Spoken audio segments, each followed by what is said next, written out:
Hey everyone, it's Krist back again with another pickups video, of course. Seems like this is the only type of video I do nowadays, but let's just get it started here. I'm going to start with some of the older games I got. The first one I'll show is this game, which is Road Rash Jailbreak for PS1. Now this is the sequel to Road Rash 3D on PS1, which was the first full 3D Road Rash game. The previous one for 3DO and PS1, Saturn, it had 3D backgrounds, but the bikers and the pedestrians were all sprite-based, digitized sprites actually. But yeah, then Road Rash 3D came out on PS1, had a full 3D engine, and this is, I would say this one's more like an expansion pack than anything, because Road Rash 3D had, I believe, 4 different motorcycle gangs, and this only has 2. However, there's a lot of improvements in this one over 3D. The combat is much easier to pull off in this one. Seems like it's more prominent. In Road Rash 3D, the bikers would kind of, you know, attack you once in a while, but they wouldn't really line up with you and actually fight you to the end. But in this, they seem to fight you a lot, like almost every time you try to pass them.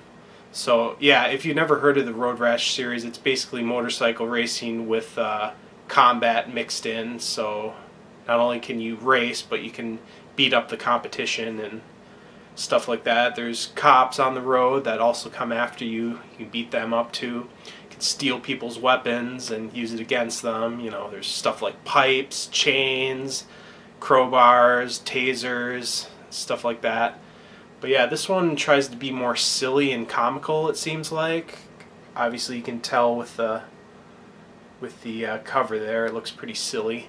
But yeah, I actually wanted this for a while. I don't know why it took me so long to get it, because I loved, you know, the 3DO Road Rash. I loved Road Rash 3D, but this one is really good. I don't know. I'm kind of regretting waiting on it, because yeah, it improves a lot from Road Rash 3D, and it was pretty cheap. I think this was, you know, I believe I paid maybe $15 for this, maybe less. No, I think it was like 12 or 13. So yeah, very cheap, good condition and everything.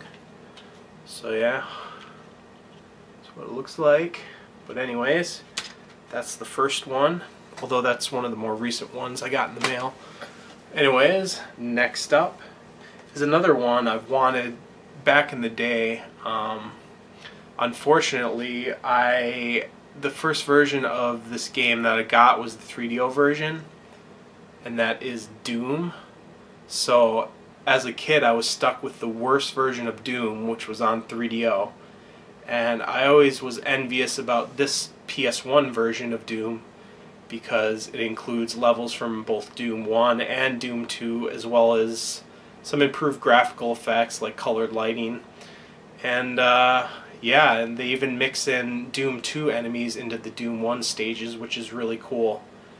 But yeah, this is actually the first version of Doom to have a more atmospheric soundtrack, which they later used the sound effects from this game in the N64 Doom 64. But yeah, the music is by the same guy who did Doom 64 as well, but this one came first. As you can see, I got the long box.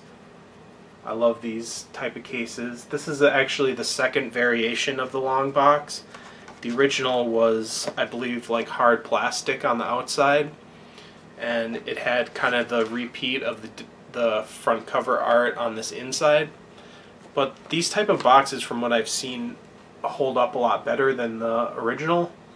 Every time I see an original long box, those are the type with like hard plastic on the outside and then cardboard kind of paper.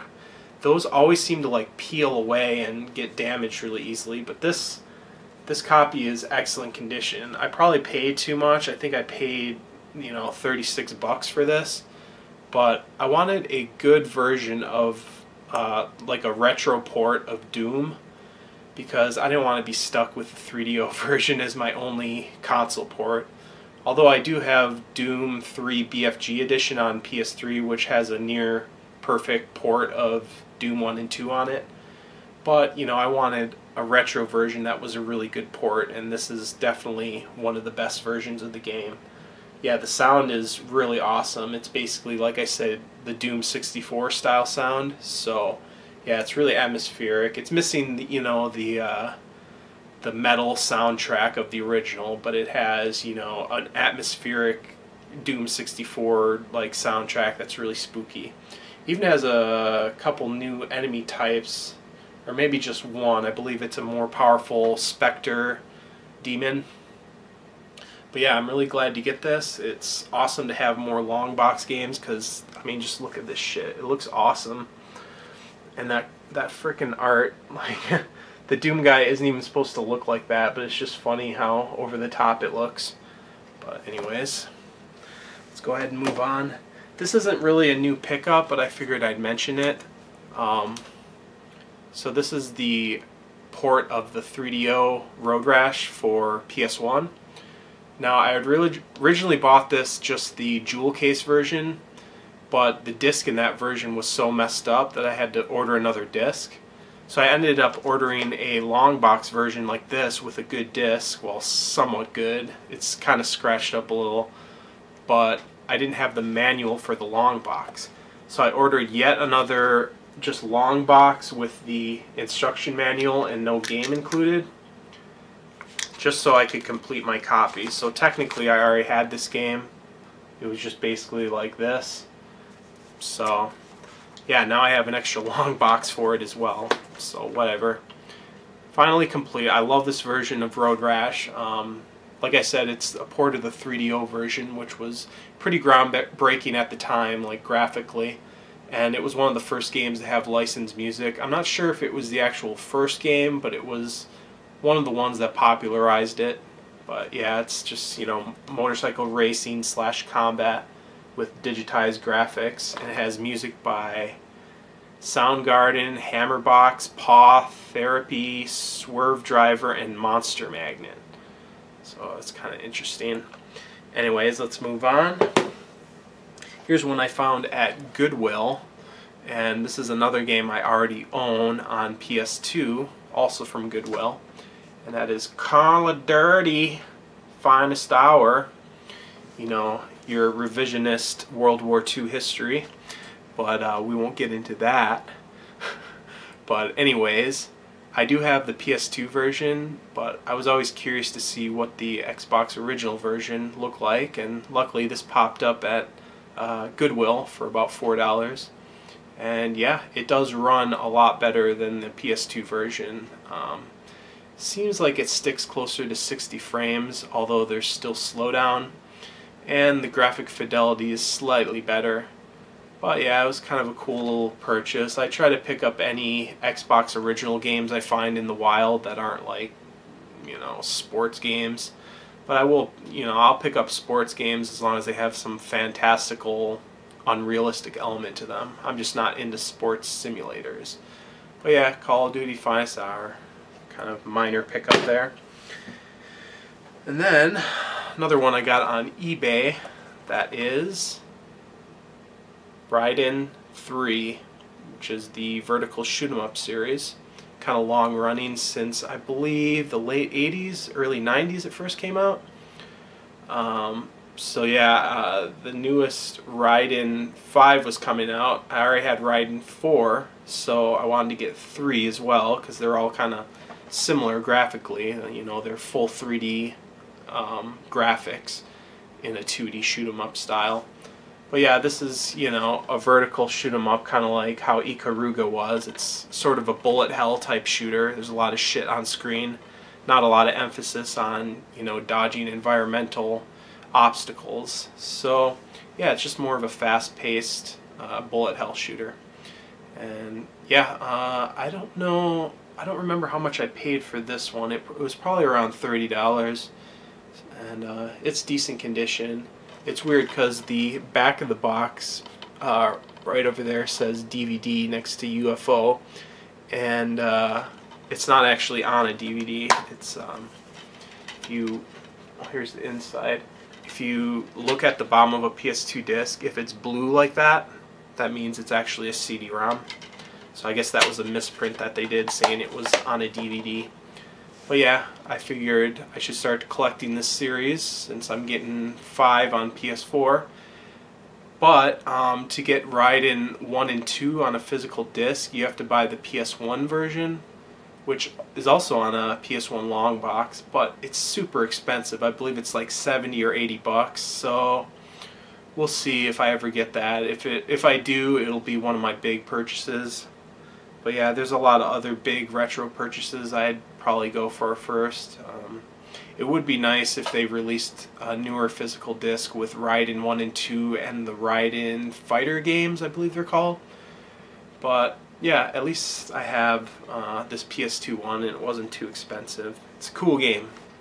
If you like games like Ikaruga, you'll definitely enjoy.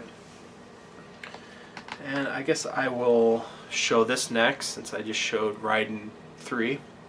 So obviously I just got this today, Raiden 5.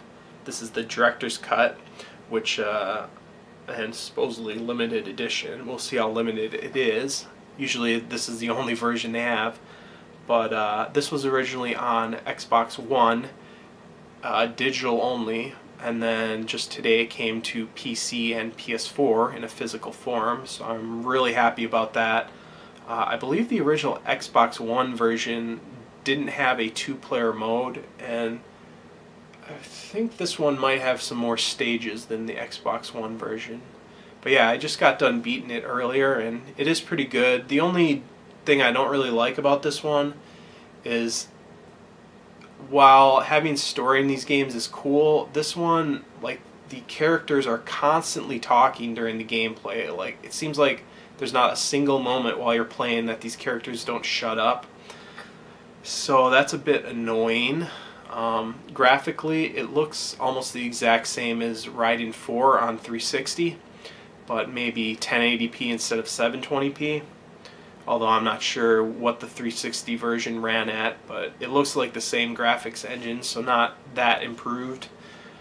There's a lot of shit on the screen. There's a lot of, I don't know, you can kind of see, like, it's a vertical strip like the other games, but there's a bunch of status bars on the side of the screen you can kind of see there.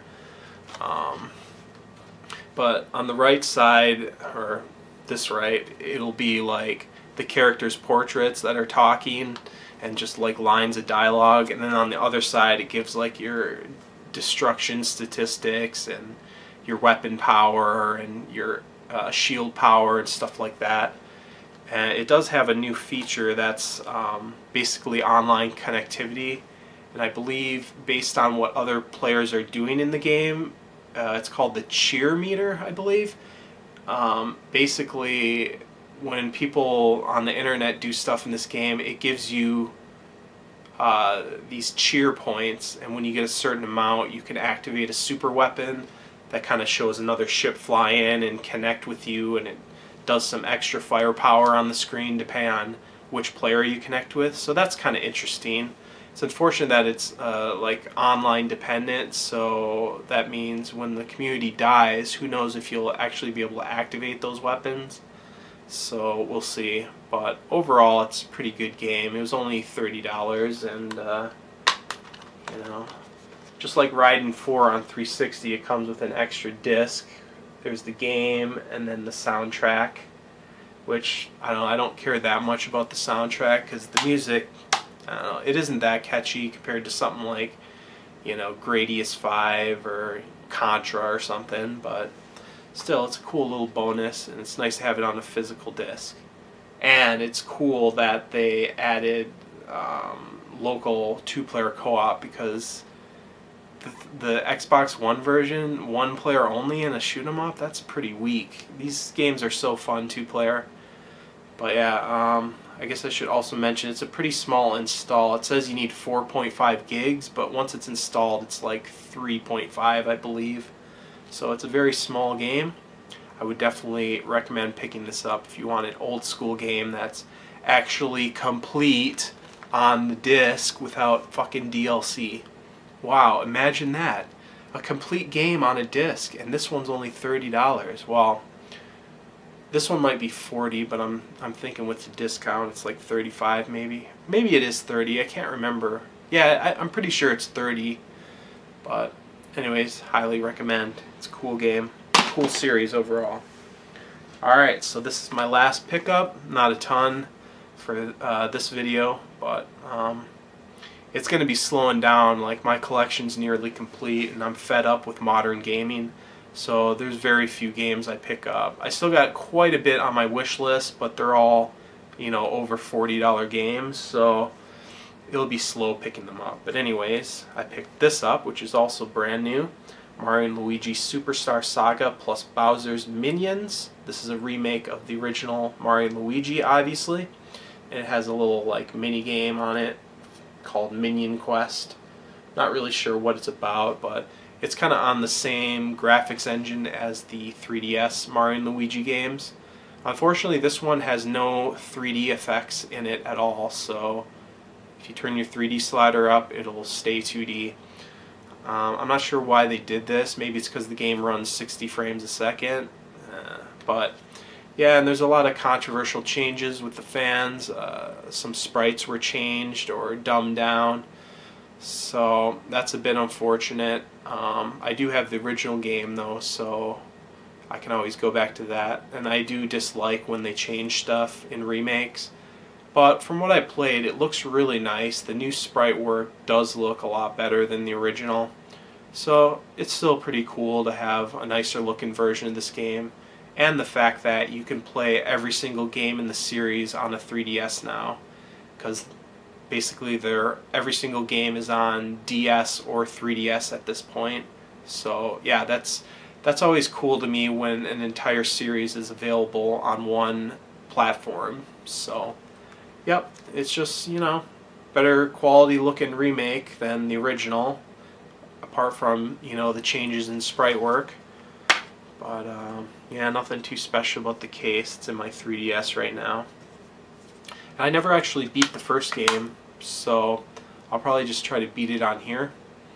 Then maybe I can finally get to the other games. But like anything in my collection, you know, I've got tons of RPG series that are in my backlog, so it's gonna take me a while to get through all these games. But hey, more reason to quit gaming, because I've got, you know, probably 1,400 games in my collection, and with how cancerous gaming is getting nowadays, I really don't mind quitting the hobby. I have enough entertainment to last me the rest of my life. So, but you know, once in a while a good game comes out like this or Raiden 5.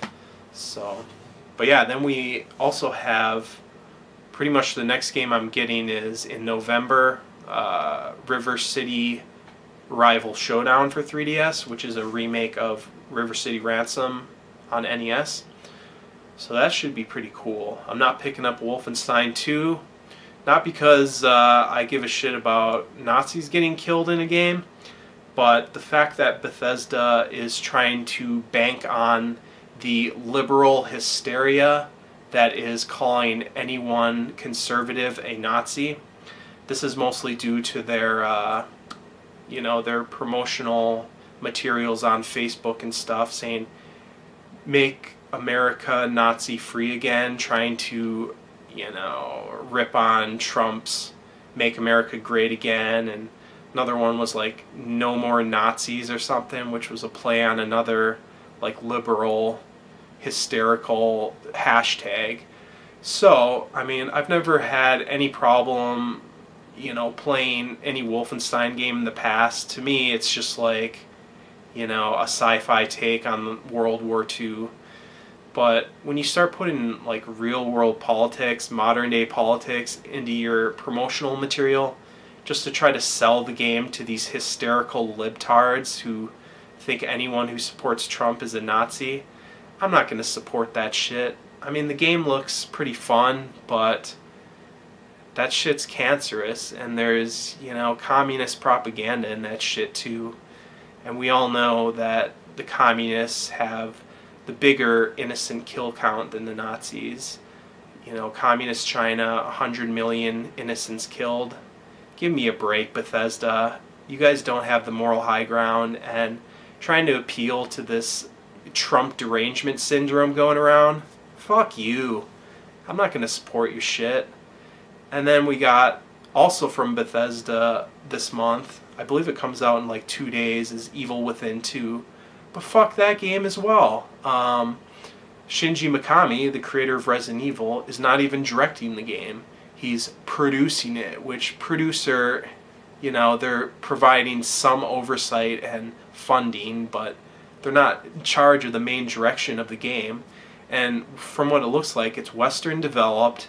It has basically more open-ended gameplay. They're trying to go for, you know, my open world game, you know, The Last of Us style, and it just doesn't look good to me. It doesn't look like a Resident Evil game, which was the whole draw of the original Evil Within, was finally getting a new, you know, kind of Resident Evil 4 style Resident Evil game. So this, you know, the fact it's Bethesda too, like Bethesda is so shit nowadays. I just don't want to give them any money. Like the most recent thing they did too was the Fallout 4 Game of the Year edition.